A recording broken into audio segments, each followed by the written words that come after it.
वळ्या पुढल्या बातमीकडे उद्धव ठाकरे हे 4 दिवस मराठवाडा दौऱ्यावरती आहेत। दगाबाजरे संवाद दौऱ्यातून ते शेतकऱ्यांशी संवाद साधतायत।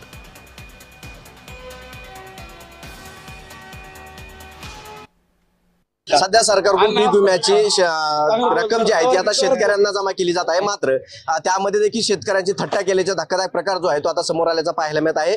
डावरवाडी येथील दिगंबर तांगडे या शेतकऱ्याला जे आहे ते 6 रुपये पीक विम्याचे जमा झालेले आहे। शेतकरी माझ्यासोबत आहे, काय सांगाल? बघू शकता तुम्ही, माझं तर म्हणणं आहे सरकारने हे बघावं। 6 रुपये कुठं असते का? 6 रुपये चहा पण येत नाही। किती नालायकपणा आहे, कारण की हा सरकार नालायक आहे का चांगलं आहे? कारण की 6 रुपये जर मला देतय शेतकऱ्याला, 6 रुपयात काय होतंय? अरे तुमचे टॉयलेट 10 लाख रुपयाचे, अरे तुम्ही कपडे 10-20 लाख रुपयाचे घालताय, तुमचे पेट्रोल किती, डिझेल किती, तुमचा मोबाईल कितीचा, आणि तुम्ही शेतकऱ्याची मजा घेता। अरे शेतकरी एक भान ठेवा, ज्या टायमाला शेतकरी जातीवर येईल ना त्या टायमाला तुम्हाला शेतकरी मारल्याशिवाय राहणार नाही। आम्ही तर म्हणन की प्रत्येक शेतकरी हा रस्त्यावर उतरला पाहिजे। कारण की आज उद्धव साहेबांनी 2.5 वर्ष महिन्यात लोक म्हणते काम नाही केलं, आमकं नाही केलं, घराच्या बाहेर नाही निघलं, पण प्रत्येक शेतकऱ्याला त्यांनी कर्जमाफी दिली। आणि तुम्ही ह्या वड्यात त्या वड्यात हे ते असं करून तुम्ही आम्हाला सांगता 7 जून, मला वाटत नाही 7 जूनला सरकार 30 जूनला सरकार माफी देणार नाही, कारण की हे लबाड सरकार आहे। छत्रपती संभाजीनगरहून विजय शिडे, जय महाराष्ट्र। दरम्यान हा मराठवाडा दौरा कसा असणार आहे आपण बघूया। 5 नोव्हेंबर पासून पैठणमधल्या नांदरमध्ये, म्हणजे आज आपण पाहिलं नांदरमध्ये उद्धव ठाकरे होते, पैठणमधल्या नांदरमधून या दौऱ्याची सुरुवात झालेली आहे। त्याचनंतर आजच बीडमधल्या पाली या ठिकाणी देखील उद्धव ठाकरेंनी संवाद साधला। धाराशिवच्या पाथरूड शिरसाव गावामध्ये देखील ते पोहोचलेले आहेत। सोलापूरच्या बार्शी तालुक्यातल्या घारी या ठिकाणी देखील ते शेतकऱ्यांशी संवाद साधतील। 6 नोव्हेंबर म्हणजे उद्या धाराशिवमधल्या करज खेड्यामध्ये उद्धव ठाकरे असणार आहेत। लातूरमधल्या भोसणी या ठिकाणी देखील ते शेतकऱ्यांशी संवाद साधतील।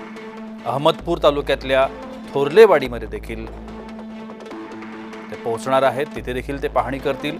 नांदेडच्या लोहा तालुक्यातल्या पारडी या ठिकाणी देखील ते जाणार आहेत। 7 नोव्हेंबरला नांदेड अर्धापूर तालुक्यातल्या पारडी या ठिकाणी ते शेतकऱ्यांशी संवाद साधतील। त्यानंतर हिंगोली कळमनुरी तालुक्यातल्या डोंगरकडा या ठिकाणी ते पोहोचतील। औंढा तालुक्यातल्या जवळा बाजार या ठिकाणी देखील ते शेतकऱ्यांशी चर्चा करणार आहेत। 8 नोव्हेंबरला परभणी मानवत तालुक्यातल्या ताड बोरगाव या ठिकाणी त्यांच्या दौऱ्याचं आयोजन करण्यात आलंय। परभणी सेलूच्या ढेगळी पिंपळ गावामध्ये देखील ते पोहोचणार आहेत। परतूर पाटोदा आणि घनसावंगीत देखील त्यांचा दौरा आयोजित करण्यात आला। परभणी मानवत तालुक्यातल्या ताडबोरगाव या ठिकाणी देखील उद्धव ठाकरे असणार आहेत।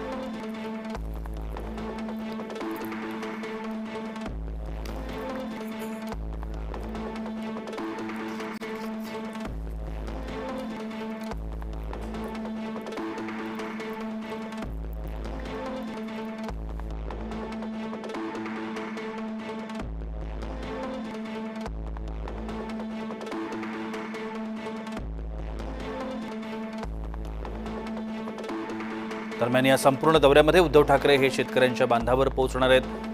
त्या ठिकाणी जाऊन ते शेतकऱ्यांशी संवाद साधतील, त्यांच्या समस्या अडचणी जाणून घेण्याचा प्रयत्न उद्धव ठाकरे करत आहेत।